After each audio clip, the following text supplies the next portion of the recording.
Alors on s'est quitté devant la porte dorée. Donc Apocalypse, chapitre 34. 34 fois une demi-heure. Ça fait un peu long, mais bon. Bravo à ceux qui arrivent à suivre. Alors on me dit oui, de toute façon, faut pas te justifier, etc. Donc, dans les commentaires. Le problème, c'est que l'erreur pas dénoncée avec le caractère acquiert. L'erreur pas dénoncée avec le temps acquiert le caractère de vérité. Le sujet est quand même assez important. Donc, déjà, je vais finir une réponse que j'avais fait très très vite à quelqu'un. À quelqu'un qui disait que c'était morbide de lire l'Apocalypse.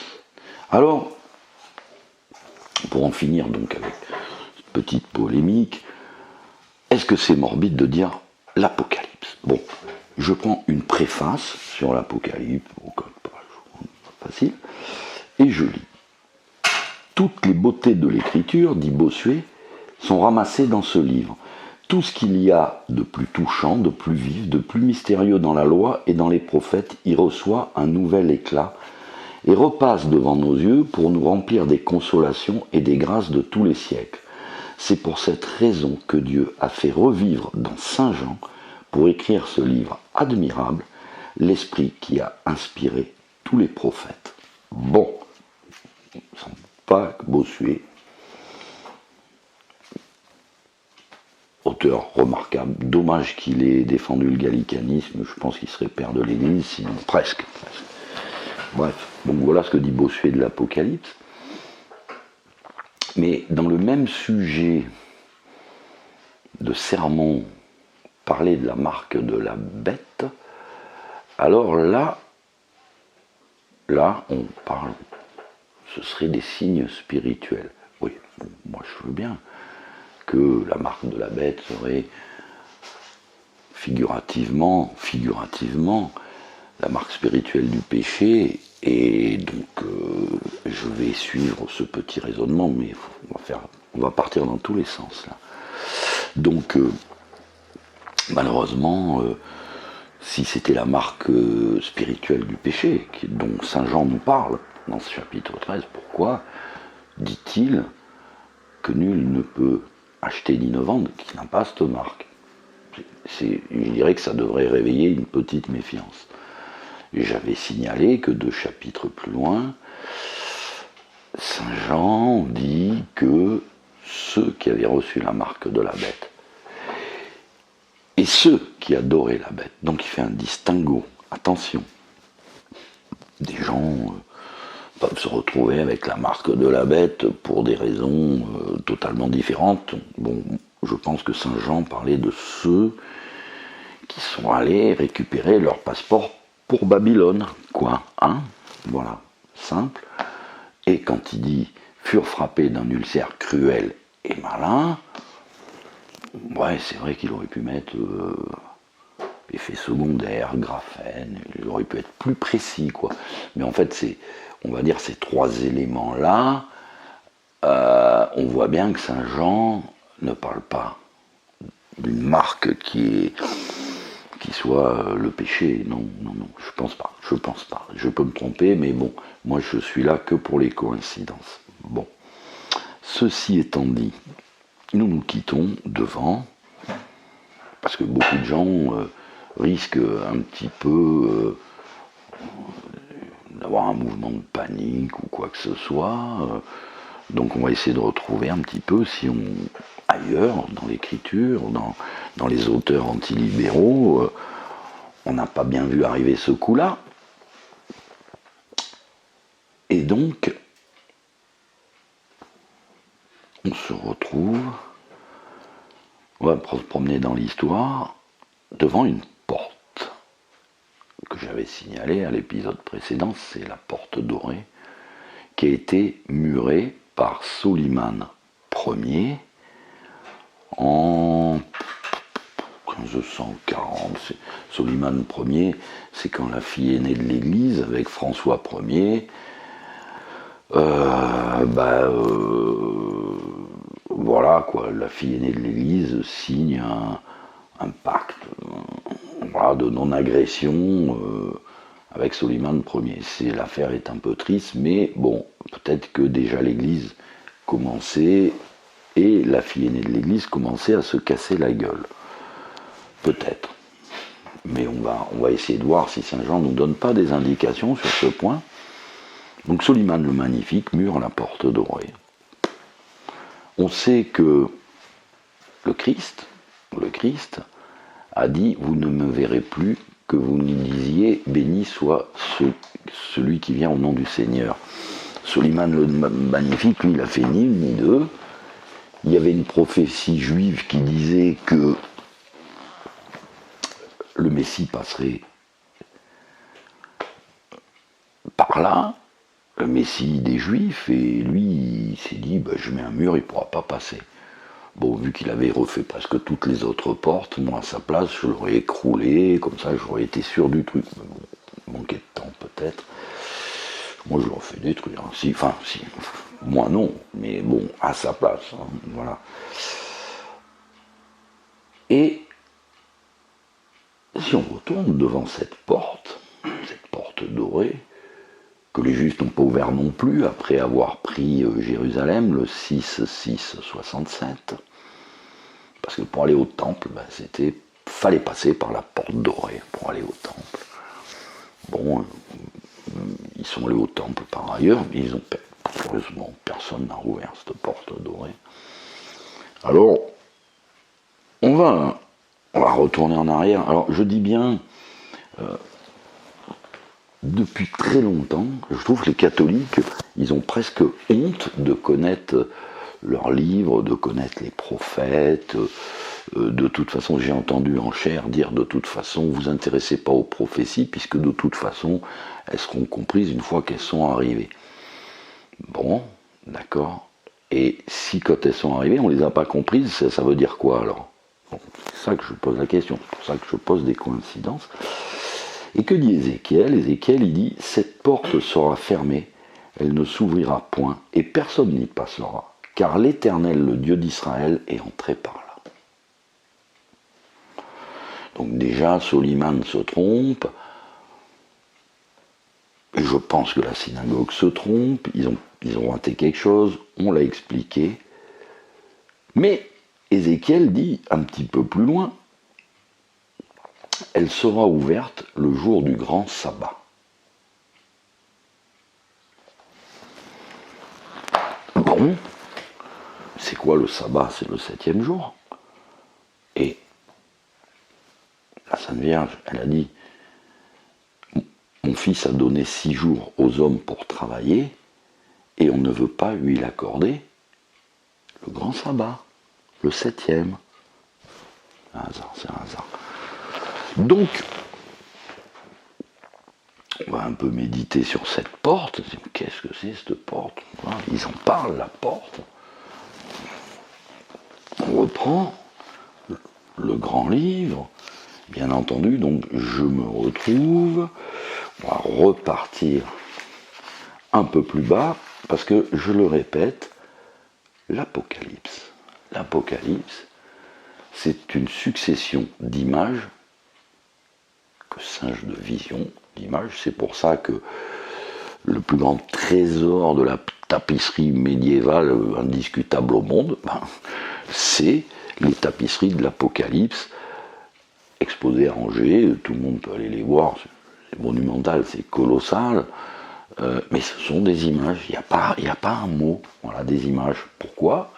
Pourquoi ce style donc d'image?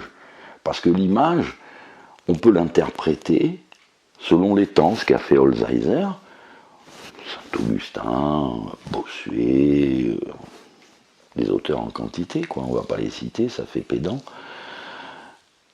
Donc, s'il y a des images qui sont compréhensibles, c'est ce que j'écris dans le livre que j'essaye d'avancer sur l'Apocalypse, j'ai dit, si ces images avaient été faites pour ne jamais être comprises, ce ne serait pas là, ce ne serait pas dans le livre. Ça arrive, hein, voilà. Donc, Et d'autant plus dans des temps d'autant plus calamiteux qu'aujourd'hui. Parce que, comme on va en finir avec l'Église conciliaire, là, je dirais simplement que, comme parle aujourd'hui le pape François, mon père, qui était un anarchiste, libertaire, etc., aurait eu honte de dire ce que dit le pape François aujourd'hui. Un simple homme, même pas bon catholique. Donc, si les gens ne voyaient pas l'éclipse, etc., on va les aider un peu plus loin à mieux la voir. On reviendra sur le chapitre 12, mais avant, parce que les gens, il y a des gens qui ont peur de plein de choses, etc. Je rappelle également que toutes les préfaces, toutes les exégèses des Bibles du 18e, 19e, 17e sont absolument d'accord sur un point. Sur un point. Holzheiser avait raison quand il a dit que les 7 églises concernaient l'histoire de l'Église catholique, du début à la fin. Alors, il va falloir un peu se bastonner aussi avec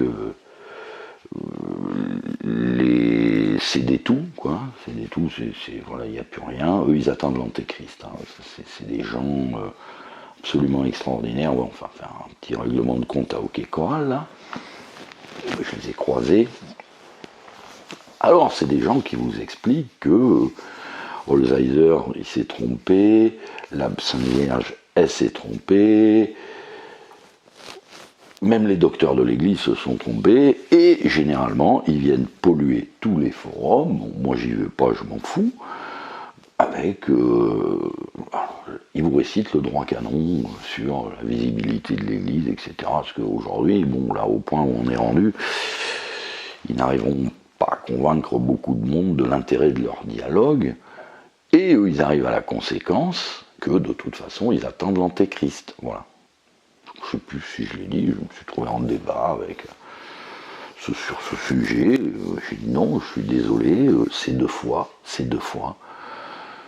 l'antéchrist viendra après la conversion des Juifs. Voilà, hein, c'est clair, net, n'ayez pas peur. Non, il ne faut pas que je dise ça. Je dirais, a priori, si les 2 fois que les Juifs se convertissent avant l'antéchrist, pour l'instant, alors, leur thèse, c'est, parce qu'il y a des thèses aussi folles les unes que les autres, oui, mais Enoch et Élie vont apparaître et les convertir en 3 ans et demi. Bon, ouais. Écoutez, hein, quand on verra Enoch et Élie, je pense que si on a fait un peu de nettoyage dans tous les mensonges que nous ont fait manger ce temps, on les reconnaîtra. Bon, moi, pour moi, je suis mon livre, je suis ce que m'a enseigné l'Église, et elle me dit, les 7 âges de l'Église, c'est tout le temps de l'histoire de l'Église catholique. Alors, comme donc Holzheiser, qui a extraordinairement fait l'image de la société d'aujourd'hui, dans l'éducation des enfants, dans des tas de sujets, dans la politique, voilà, tout est mensonge, mais bon, dans la politique, tout est mensonge. Mais on va revenir après, on va tirer. Donc là,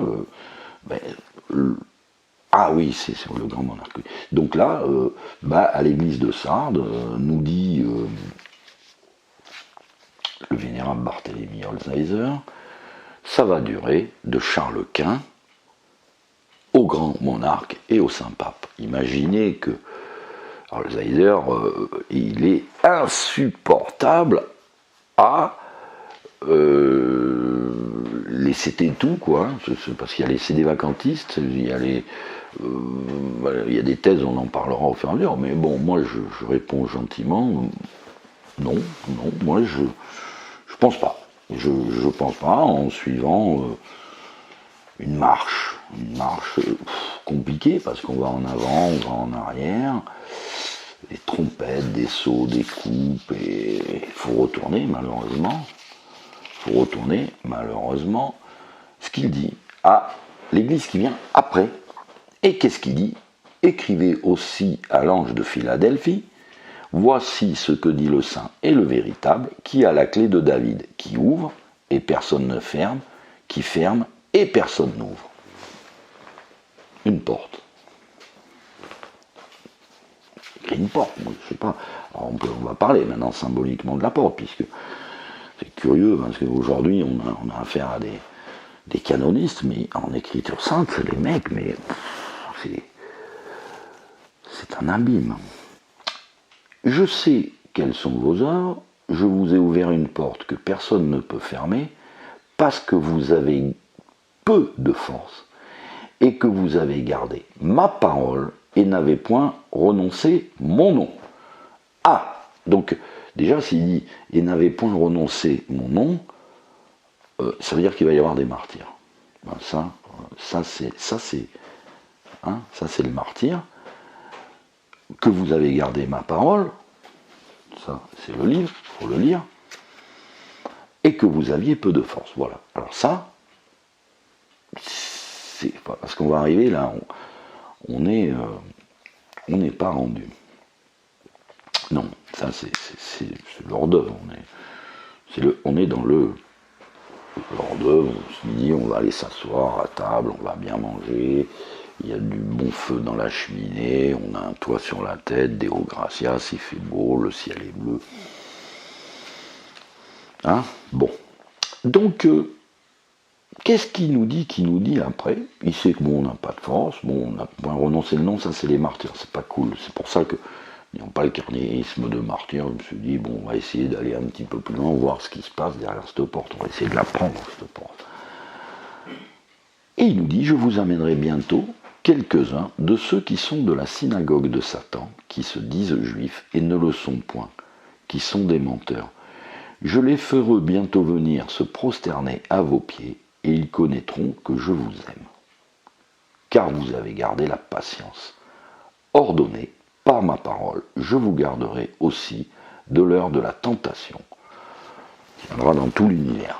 Bon, alors là, si on est vraiment dans la chronologie de l'Église, mais on peut aller plus loin, parce que à quel moment dans l'histoire on a vu ça, ceux de la synagogue de Satan qui se disent juifs, peut-être les Khazars, donc savoir, se prosterner à tes pieds, et ils connaîtront que je vous aime. Quoi, ego dilexité. Donc, chers amis qui attendent l'Antéchrist, vous le placez où ces trois versets? Vous les mettez où et comment? Soyez un peu cohérents avant de nous vendre l'arrivée de l'Antéchrist imminente. Dites-moi là où il faut les placer. Historiquement, c'est une prophétie, c'est la plus grande prophétie, c'est tous les prophètes. C'est Bossuet qui vous le dit, c'est pas moi, vous avez la synthèse de tous les prophètes. Vous regardez là, vous dites, hop là, il faut que j'aille chez Ézéchiel, hop là, je vais chez Amos, il faut se balader, hein, les gars. Il faut lire les bons textes. Donc, ça, je suis désolé, ça n'est jamais arrivé. Donc il va se passer quelque chose avant. C'est pour ça que j'ai mis une petite esquisse, le pourquoi du grand monarque, mais juste par hasard. Juste par hasard, je vais dire, parce que ce serait bien au fur et à mesure, vous prenez un livre, un papier, un crayon, et notez le nombre de coïncidences, tout à fait audacieuses de ma part, que je vous ai servi depuis un certain temps, parce que je me dis peut-être, que si les prophéties doivent être comprises une fois qu'elles sont arrivées, c'est quand même grave qu'une fois qu'elles sont arrivées, on ne les voit pas. Hein? Bon, donc, oui, on va parvenir sur l'erreur monumentale nos amis juifs qui ont raté le Messie, quoi. Ça c'est vraiment quand même quelque chose. Poum. Mais bon, on est dans un monde où chacun cherche à juste titre à se sauver pour la vie éternelle, parce qu'on croit qu'il y a une vie après. Il faut parler pour nos amis athées aussi, hein, quand même, puisqu'on y reviendra pour eux aussi, charitablement. Hein. Donc, y aurait-il un signe qu'on aurait raté? Bon, on va retourner au chapitre 12, allez, c'est ma tournée. On va resservir, parce qu'il y en a qui sont un peu durs de la feuille, et donc je reprends, bon, les deux témoins, hein, ok, et je reprends ce chapitre 12, hein. On remet une cartouche. Il parut encore un grand prodige dans le ciel, hein, verset 1, c'était une femme revêtue du soleil qui avait la lune sous ses pieds et une couronne de 12 étoiles sur sa tête. Bon, alors oui, effectivement, là, c'est la rue du Bac, hein, on est d'accord. Mais je comprends pas parce que les gens disent ouais, c'est la médaille de la rue du Bac, ouais. Mais c'est pas que la médaille de la rue du Bac, les gars.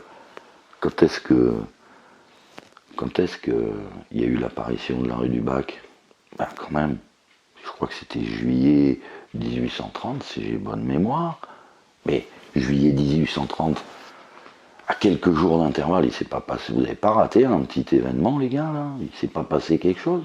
Oui, ben c'est quand même le dernier des Capétiens qui est viré quand même, Charles X. Non, parce que Louis XVIII ne pouvait pas être roi, tout simplement.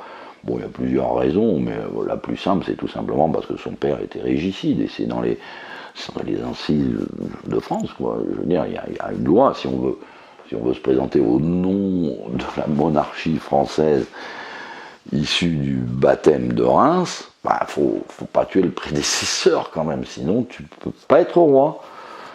Louis XVIII, non, c'est donc quand même, et arrive la rue du Bac, 1830, et là, où on nous dit, c'est chaud.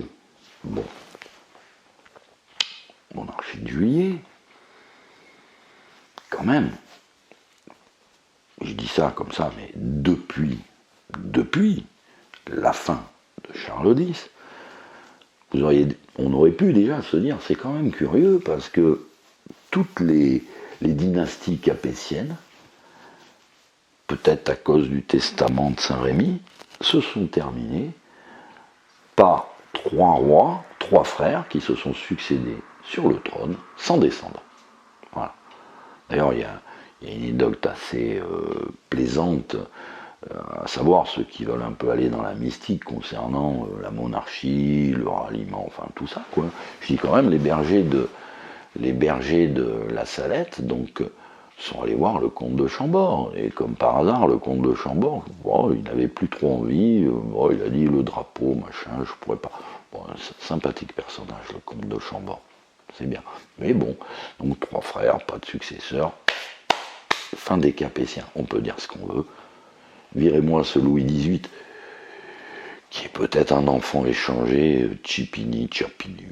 Enfin, ça c'est une anecdote, mais de toute façon, il est fils de régicide, c'est la branche et ne peut plus avoir accès au trône, donc fin des Capétiens, 1830, et en même temps la médaille de la rue du Bac. Et là, on va se promener dans l'histoire quand même, c'est quand même bon. Déjà, les gars, quand ils voyaient la médaille, ils auraient dû regarder chapitre 12 et dit c'est quoi la suite, quoi. Je sais pas, parce que là, bon, hein, tout le monde s'accorde, dit quand même, cette médaille miraculeuse, la rue du Bac, oui, ils ont fait le drapeau européen dessus, un peu inspiré, etc., les étoiles, tout ça. Mais un petit peu derrière, pas loin derrière la rue du Bac, qu'est-ce qui se passe? Un repère énorme, c'est le dogme de l'Immaculée Conception. Ah bon, alors. Et à ce moment-là, on retourne au chapitre 12, excusez-moi parce que j'ai des marque-pages partout, là. Donc je retourne au chapitre 12, et qu'est-ce que ce que je vois? on en avait parlé. Un autre prodige parut ensuite dans le ciel, un grand dragon roux qui avait 7 têtes et 10 cornes et 7 diadèmes sur ses têtes. Donc, à ce moment-là,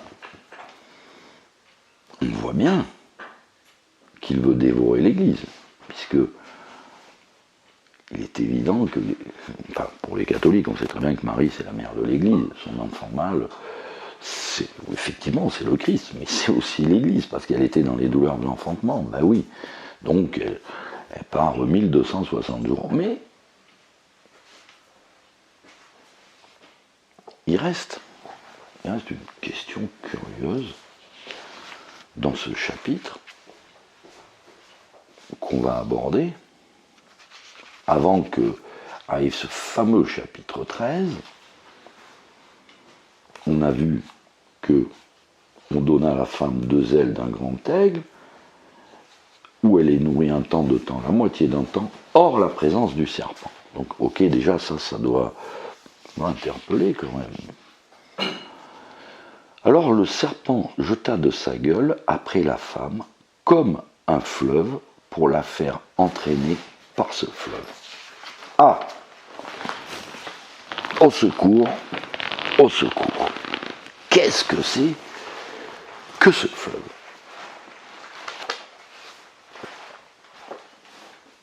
Saint Grégoire le Grand, morale sur le livre de Job, qu'on m'a fait bouffer, non je rigole, merci monsieur l'abbé Maury de m'avoir obligé à lire ça pendant 10 ans. Oh, les petites réminiscences, puis des fois quand on se dit mais qu'est-ce que c'est ce truc-là, ce dragon qui crache un fleuve, comprends pas, ben non, c'est forcément parce qu'on lit plus. Eh bien, qu'est-ce qu'il dit? Saint Grégoire, en parlant donc les morales de Saint Grégoire, c'est le livre 33e, il dit « Avant que l'eau du baptême eût lavé les hommes, avant que les sacrements célestes les eussent sanctifiés, et avant que le Rédempteur se fût rendu présent dans son corps mortel, il ne faut pas s'étonner que ce béhémoth ait comme englouti le fleuve de la nature humaine par ses persuasions mortelles. Mais c'est une chose très étonnante qu'il les ait attirés dans sa gueule après qu'ils ont connu Jésus-Christ, qu'il les ait souillés après qu'ils ont été lavés des eaux du baptême, qu'il les ait entraînés dans le profond de l'enfer, après qu'ils ont été élevés au sacrement céleste et divin. Écoute donc cette voix terrible de la vérité lorsqu'elle nous dit « Il engloutira le fleuve sans s'en étonner, et il a la confiance de croire que le Jourdain coulera jusque dans sa gueule. » Alors là, on commence à comprendre. Car le démon n'a pas estimé que ce lui fût une chose fort considérable d'enlever des infidèles, mais il emploie tous ses efforts pour donner la mort à ceux qu'il ne peut souffrir de voir renaître contre lui. Donc effectivement, bah oui, ce dragon, donc c'est bien effectivement le fleuve, c'est un torrent de péché, c'est l'infirmité classique de l'homme qu'on appelle péché originel. Péché, vous pouvez dire. Il dit bien, c'est étonnant, il s'étonne qu'après le baptême, on puisse redescendre aussi bas. Voilà. Donc, oui, après les eaux du baptême, oui, les eaux du baptême. Le baptême, c'est pour enlever le péché originel. Bon, ok, donc le fleuve. Alors, on retourne.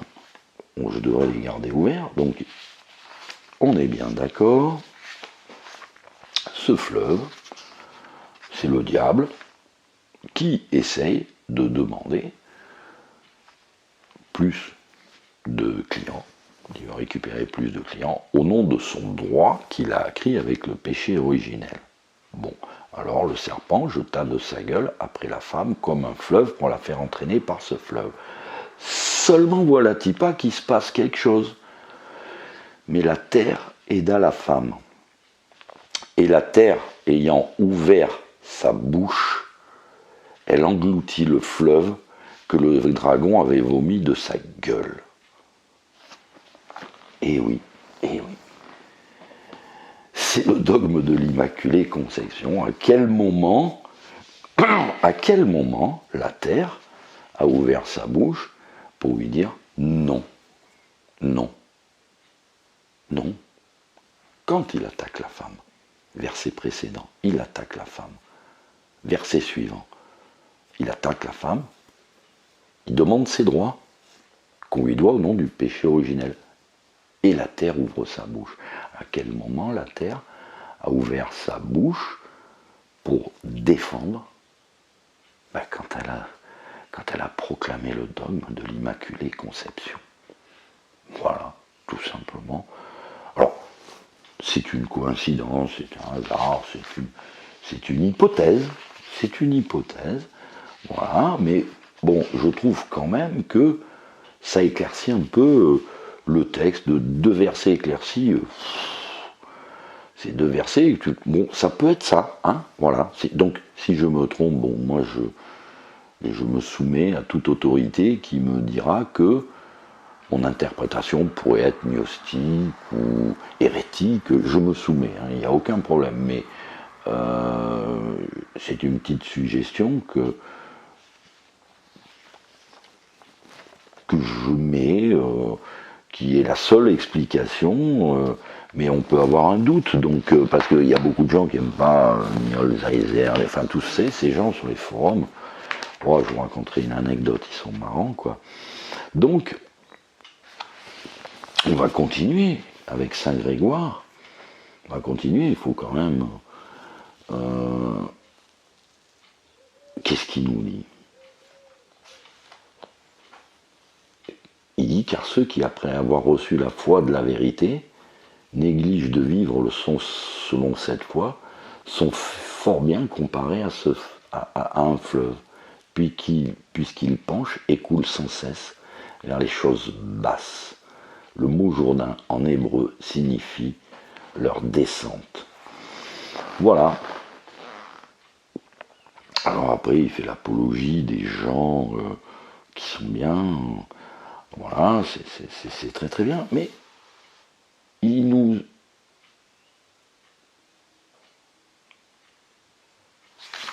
Temps des pièges, bon sang, hein, et il dit un truc plus marrant à la fin que j'aurais aimé vous partager. C'est assez marrant parce que à la fin il dit, ce prophète appelle donc ici une partie de la maison du Seigneur, ce que notre texte nomme le Jourdain. Ce prophète appelle donc ici une partie de la maison du Seigneur. Il parle de l'Église là. Enfin, je crois moi. Hein. Je crois. Hein. C'est Saint Grégoire, hein. C'est pas Luther. Hein. Ce que nous donne. Ainsi le démon a la confiance de croire que le Jourdain coulera jusque dans sa gueule, parce qu'il fait mourir par ses embûches ceux-mêmes qui paraissaient être des élus de Dieu.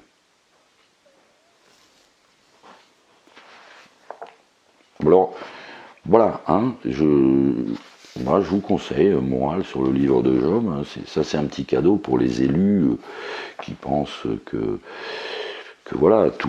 Enfin, je ne citerai pas l'anecdote. Et nous allons passer à une deuxième considération.